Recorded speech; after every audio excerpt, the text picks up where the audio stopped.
Quan vulguis. Val. Benvinguts a la reunió de pares del curs 2020-2021. Em trec un moment la mascareta, perquè si no, potser no em coneixeu. Soc la Remei, coordinadora de primer cicle, professora de naturals dels vostres fills, i una mica en aquesta reunió parlarem de l'evolució del curs, de segon d'ESO. Us presento els tutors que tindran aquest any. A diferència del curs passat, aquest any estem en grups estables, grups que no es barregen. Per tant, en lloc d'haver-n'hi dos, n'hi ha tres, que són segon A, segon B i segon C. El tutor de segon A és el Rubén. La tutora de segon B és la Lorena i la tutora de segon C és la Rat. Ja ho he comentat abans, aquest any estaran totes les hores de classe a la seva classe amb els diferents professors, però sense moure's d'un lloc a un altre ni barrejar-se entre ells. El pla d'estudis d'aquest any té petites diferències envers el curs passat.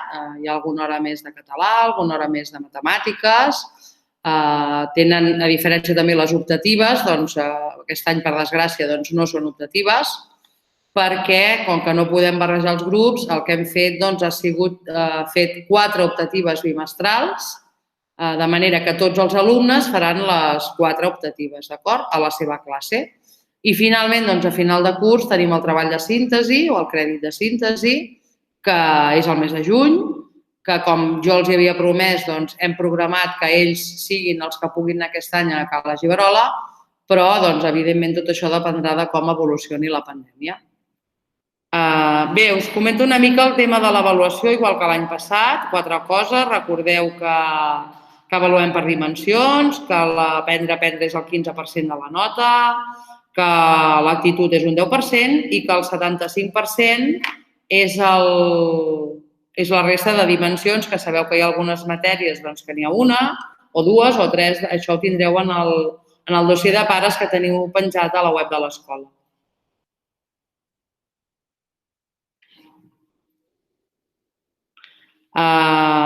Sabeu que les avaluacions trimestrals van, com sempre, de 0 a 4, que és un assolit, a 5 a 6 seria satisfactori, de 7 a 8 notable i de 8 a 9 excel·lent.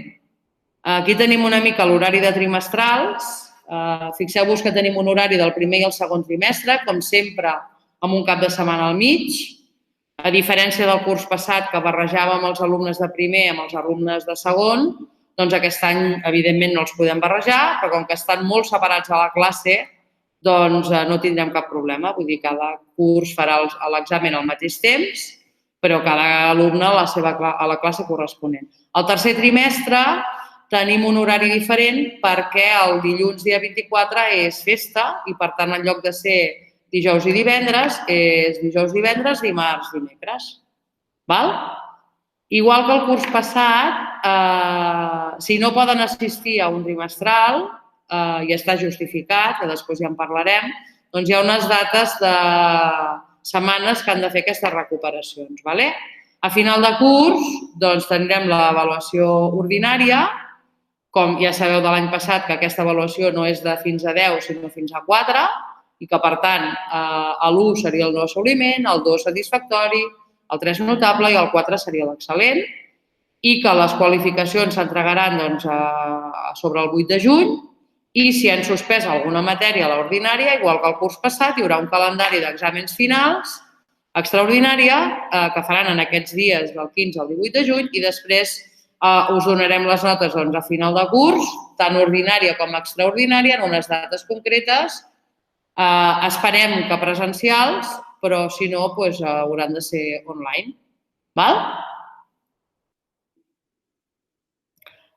Com sempre, ja ho sabeu del curs passat, si hi ha una sèrie de matèries que s'han suspès, s'ha de repetir curs.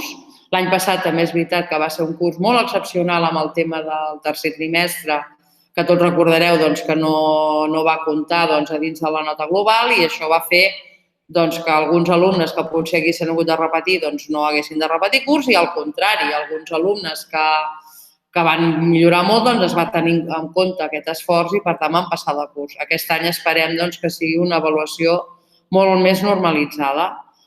També recordar-vos que la mitjana de primer, segon i tercer és la nota que els permet accedir a batxillerat i als cicles formatius. Per tant, ells ja tenen la nota de primer i han de tenir molt present que aquest any assoleixen la nota de segon. Val? Seguim. Cedeixo la paraula al Rubén, que us explicarà una miqueta tot això de les faltes d'assistència.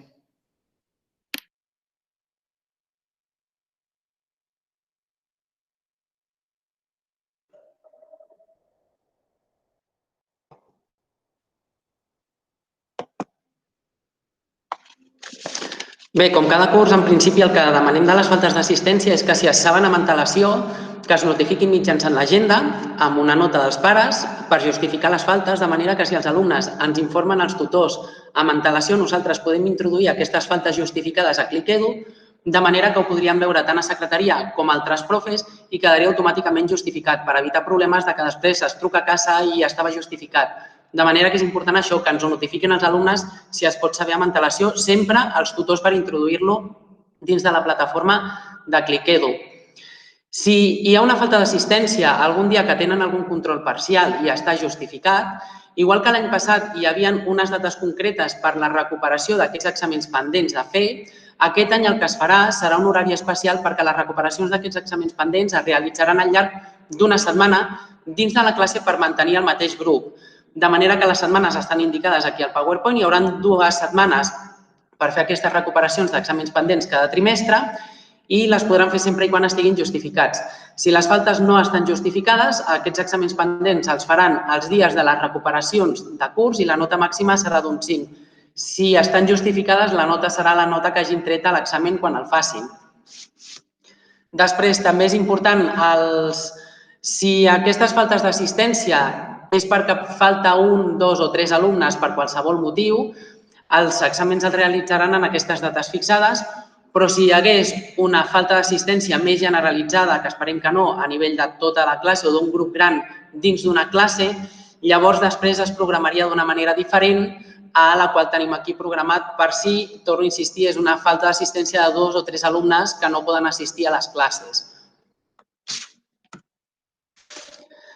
Llavors, a continuació, el calendari escolar és un calendari, és el mateix que es va donar als alumnes el dia de la presentació, per tant, es pot consultar. A ells se'ls ha comentat que ho tinguin a l'agenda, de manera que, com a dates importants, a finals de setembre hi ha les recuperacions d'exàmens pendents de cursos anteriors. Per tant, els alumnes que tinguin alguna assignatura suspesa de primer de l'ESO podran realitzar la recuperació d'aquella assignatura entre els dies 28 i 30 de setembre.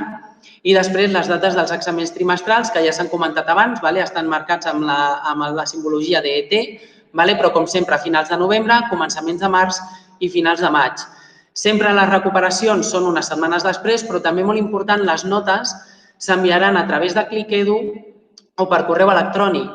De manera que això alguna vegada ens ha passat i hi ha alumnes que no informen de les notes fins al 7 de gener, però les notes sempre s'envien abans, per exemple, de les vacances de Nadal o abans, per exemple, de la Setmana Santa. Per tant, també convé estar una miqueta al cas d'això, de quan s'envien aquestes notes, perquè després no hi hagi cap problema, perquè les recuperacions, si us hi fixeu, són just tornada a les vacances de Nadal o just tornar després de la Setmana Santa.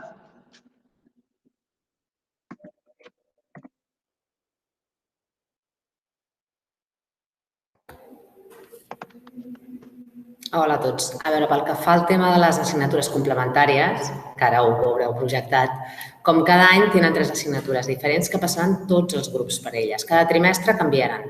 Tenim aquestes 3 que veieu ara, el taller del club de lectura, la filosofia i Speaking English.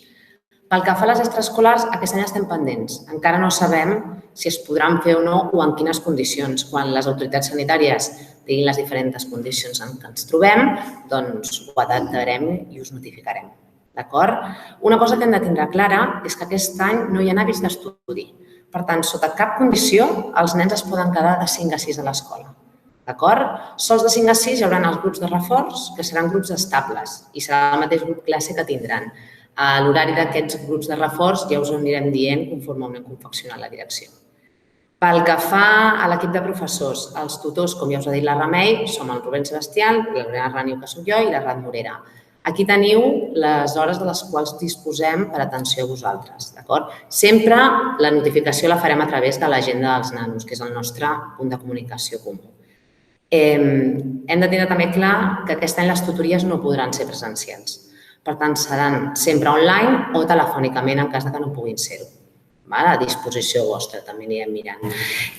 També intenteu estar molt pendent del que és el correu electrònic, perquè si en un cas o en un altre no poguéssim connectar-nos, oferíem tota la informació a través d'aquest. D'acord? A continuació veureu la referència de professors que tenim en les diferents àrees. Molts d'aquests professors ja els deu conèixer perquè són els mateixos que l'any passat, però també s'incorporen professors nous.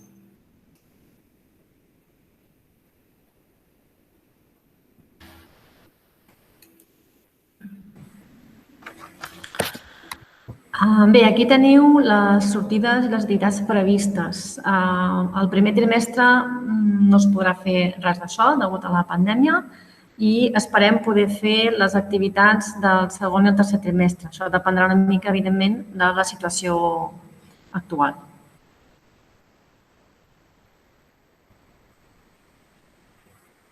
L'agenda. L'agenda és una eina molt important, juntament amb el ClickEdu.